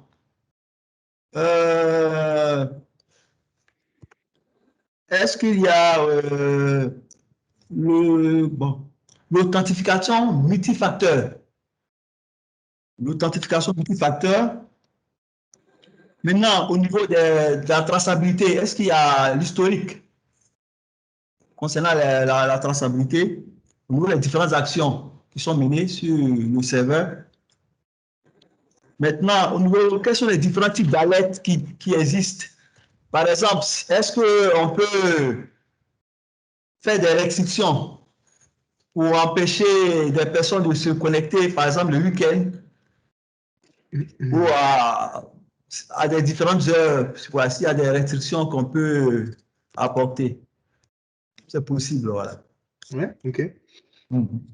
Alors, concernant le MFA, donc l'authentification multifacteur, je vous ai parlé tout à l'heure de SSO. Oui. Donc, le SSO donc, s'appuie sur des annuaires externalisés, type Azure Connect, par exemple. Vous connaissez probablement, c'est c'est la version web d'Active Directory, on va dire. D'accord. Quand vous faites du SSO, bah, vous pouvez activer l'authentification MFA directement dans Azure Connect. Donc, en fait, ce n'est pas dédié aux applications, ce n'est pas des solutions qu'on va vous proposer qui sont dédiées au logiciel, mais c'est des solutions qui seront activables directement dans votre annuaire, en fait. Donc, c'est compatible, et donc dans ce cadre-là, vous recevrez une notification par SMS ou directement dans votre smartphone pour que vous validiez une première connexion qui aura été faite sur votre PC. Donc, j'ai envie de dire oui, c'est compatible à partir du moment où vous faites du SSO avec un annuaire qui le permet. D'accord. La traçabilité, alors elle se fait à deux niveaux. Il y a de la traçabilité au niveau du logiciel, puisqu'il y a effectivement des pistes d'audit qui sont présentes aussi bien dans la ligne 1000 que dans X3, qui vous permettent en fait d'identifier toutes les actions de tous les utilisateurs, à savoir ce qu'ils font dans le produit, qui fait quoi, quand, comment. Donc, c'est possible effectivement d'avoir de la traçabilité au niveau applicatif. Et il y a également de la traçabilité au niveau des systèmes. Donc, la traçabilité applicative, j'ai envie de dire qu'elle est accessible à n'importe qui, enfin n'importe quel utilisateur ou un administrateur, en fait, entre guillemets, applicatif, qui peut voir ce qui s'est passé au niveau du produit. Et il y a une traçabilité, on va dire, plutôt au niveau de l'infrastructure et au niveau des systèmes, qui, elle, est donc activée et qui est à la main, en fait, des équipes d'exploitation. Pour cette partie-là, effectivement, vous n'avez pas forcément de la visibilité, mais on peut vous en apporter à la demande si vous souhaitez avoir accès à certains logs, on peut vous les donner, mais il va falloir effectivement que vous nous le demandiez, parce qu'on ne va pas les pousser automatiquement. Donc, c'est tout à fait possible de vous transmettre, pardon, excusez-moi, de vous transmettre des logs ou des journaux d'événements de nos systèmes. Bon, bien entendu, ça va suivre une procédure qui va être un peu... on va effectivement s'assurer que vous êtes la bonne personne, parce qu'on ne transmet pas ces documents au tout venant, mais sachez que c'est possible. Il y a une demande à faire au support, et le support va mettre en place un process pour nous assurer que vous êtes une personne qui est bien habilitée à faire ce type de demande. Et donc, il y a de la traçabilité au niveau des systèmes, sur la partie accès au serveur, l'accès au data center, l'accès aux bases de données. On a des équipes d'administration qui sont dédiées. Donc, on s'assure qu'il n'y a que les personnes qui ont le droit de faire des choses qui peuvent les faire. Hein. C'est la politique du moindre privilège, en fait, qui est mise en place. Et puis, pour répondre à votre dernier point concernant les restrictions, alors, nous, on peut mettre en place des restrictions, mais ça, c'est optionnel. Ça fait partie des services additionnels dont j'ai parlé tout à l'heure. C'est des restrictions d'IP. C'est-à-dire qu'on va pouvoir restreindre l'accès à votre logiciel à des personnes qui sont sur certains sites, par exemple, ou qui se connectent à partir de certaines adresses IP publiques. Donc, ça, on est capable de le faire. En revanche, mettre de la restriction sur des horaires, là, c'est plus des sujets applicatifs. Alors, je ne suis pas sûr que ce soit pris en charge ni dans X3 ni dans FRP1000, mais je ne m'y connais pas suffisamment bien sur la partie administration purement applicatif pour vous répondre sur ce sujet-là. Mais je pense que si c'est pris en charge, ça sera plus au niveau des logiciels. Nous, au niveau cloud, on va plutôt mettre en place plutôt des restrictions au niveau des IP pour nous assurer que seules les personnes qui sont présentes sur un site en particulier puissent accéder au logiciel. D'accord, merci. Je vous en prie.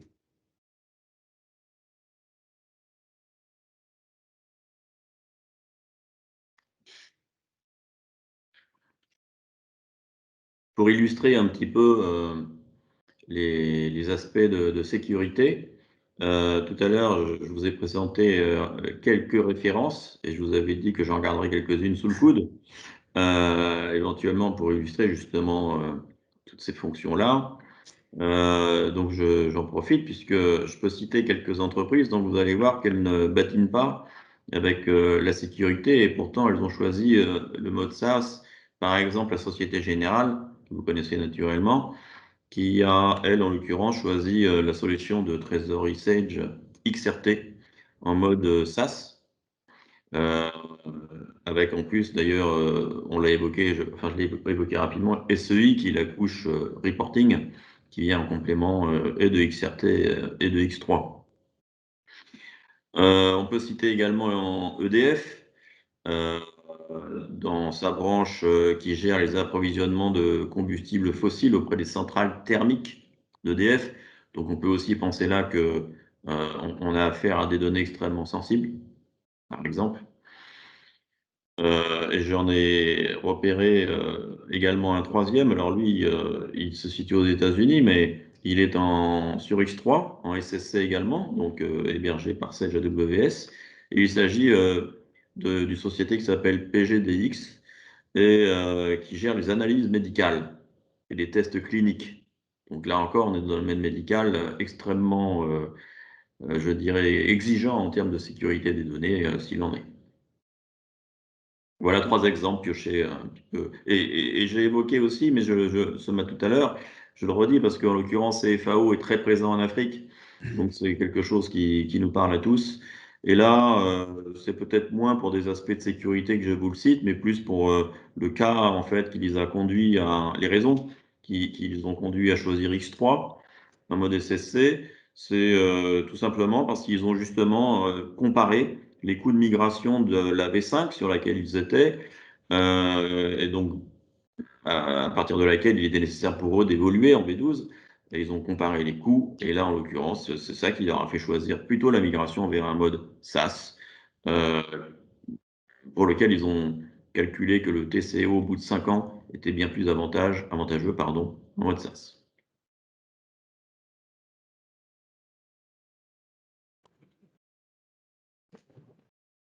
Allô? Oui. Encore moi, monsieur Kwasi, Petro Ivoire. Dans votre exposé, vous avez parlé de AWS.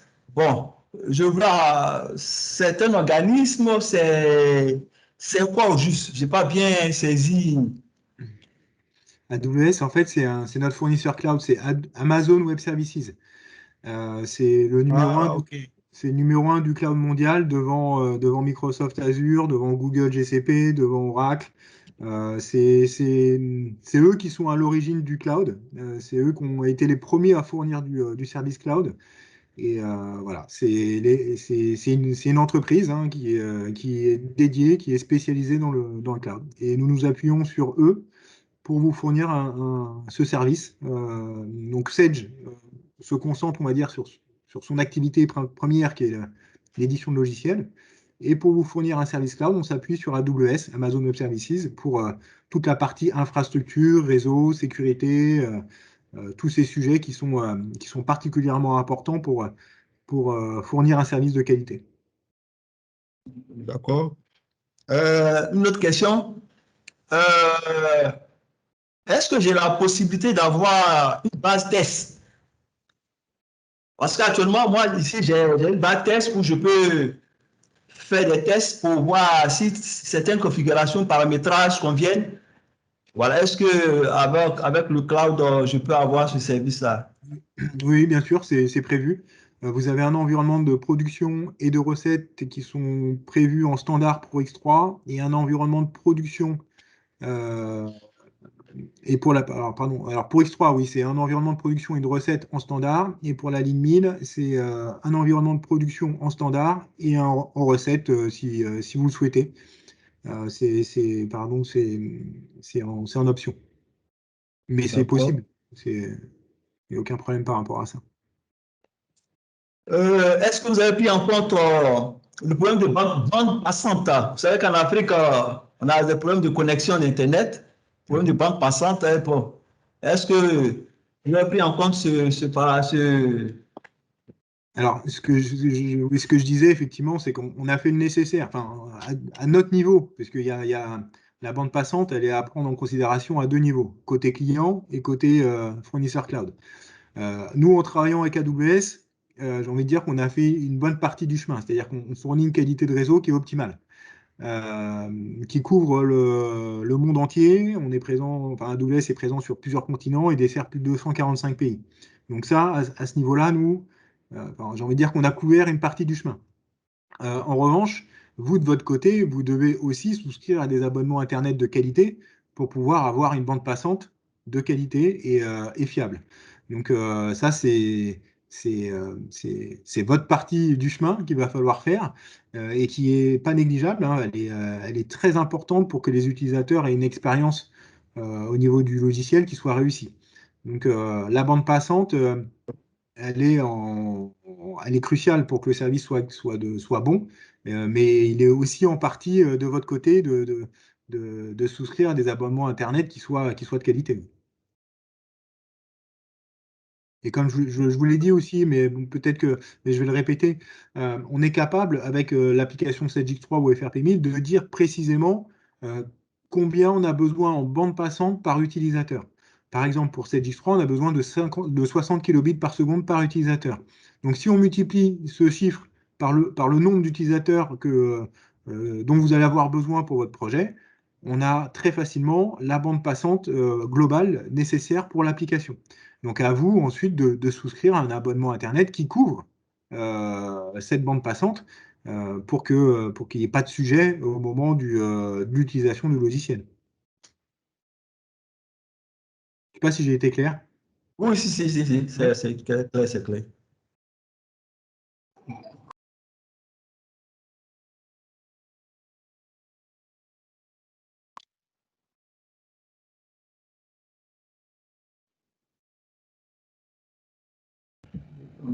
D'accord. Laurent? Oui. Bon, ok, je pense qu'on a fait un peu le tour. Je ne sais pas s'il On n'y a a pas pu de... voir que ce qui revient souvent, c'est le niveau de La connexion. au niveau de la connexion Internet. Ouais, ça revient souvent. Ça revient souvent. Aussi, la question que le premier interlocuteur a posée, c'est une question qu'on nous pose assez souvent. C'est-à-dire, si on est par exemple en mode cloud et qu'on n'a pas accès à Internet, est-ce qu'on peut travailler en local et puis après faire une synchronisation? Souvent, les clients nous posent beaucoup cette question-là. On n'arrive pas à répondre de façon affirmative. On peut répondre, hein, mais ça aura un coût qui sera donc non négligeable. C'est-à-dire qu'on peut tout à fait déployer en interne et avoir récupérer des backups de notre cloud vers votre on-premise. Techniquement, on sait faire. Mais le coût associé pourrait être problématique. D'accord. C'est pas le mode de déploiement naturel du cloud. C'est pas pour ça que les entreprises le choisissent en général.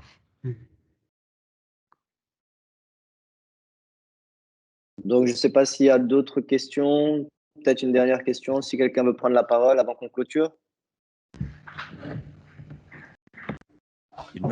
Allô? Allô? On vous entend. Oui. Oui, bonjour à tous. Bonjour. Je voulais revenir un peu sur la question de M. Koubali. Je ne sais pas si j'ai bien entendu ou bien j'ai la réponse. Peut-être que je n'ai pas bien entendu la réponse, mais je voulais savoir. Nous, on a déjà, par exemple, on a déjà un serveur où il est déjà déployé, par exemple, Sage, et on l'utilise depuis longtemps. Et on veut, par exemple, prendre l'option pour le cloud.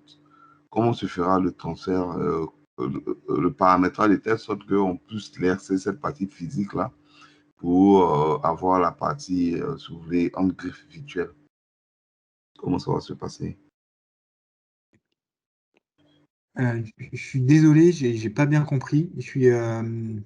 Ça a coupé en fait à plusieurs moments dans votre phrase. Si vous voulez juste me reformuler. D'accord. Donc je disais tantôt, attendez que je mette des casques plus rapide.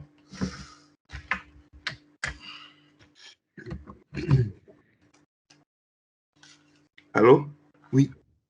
Allô, vous m'entendez mieux? Oui, c'est mieux. D'accord. OK. Donc, je disais que lorsqu'on a notre infrastructure physique, OK, et on désire, par exemple, prendre l'option du cloud.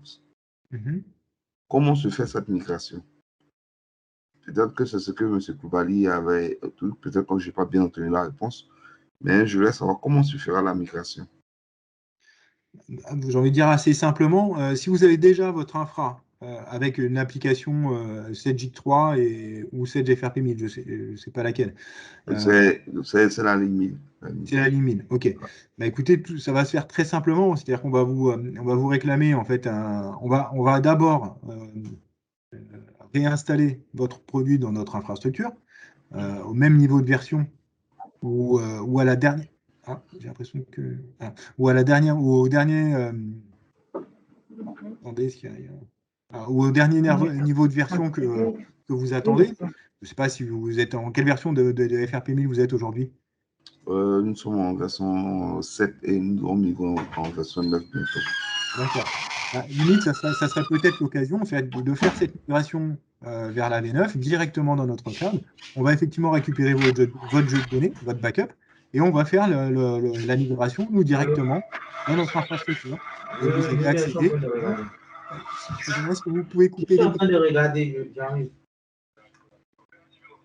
Et vous allez récupérer donc l'accès à votre application dans le cloud en version V9 avec la migration de données qui aura été réalisée. Ça va se faire très naturellement, hein, puisqu'en fait, c'est les mêmes applications qui sont déployées on-premise ou dans le cloud. Donc, votre projet, on va le faire de la même manière que si vous étiez on-premise. On va faire une montée de version et on va déployer en fait cette version dans notre cloud et vous donner des accès en direct. Et de cette manière-là, vous allez bénéficier de toute la sécurité qu'on va vous proposer et vous allez du coup ne plus avoir à vous soucier de toute la partie maintenance, exploitation, réseau lié à notre logiciel. Donc, j'ai envie de dire que vous êtes dans un contexte idéal pour basculer dans le cloud. C'est comment? Merci, merci.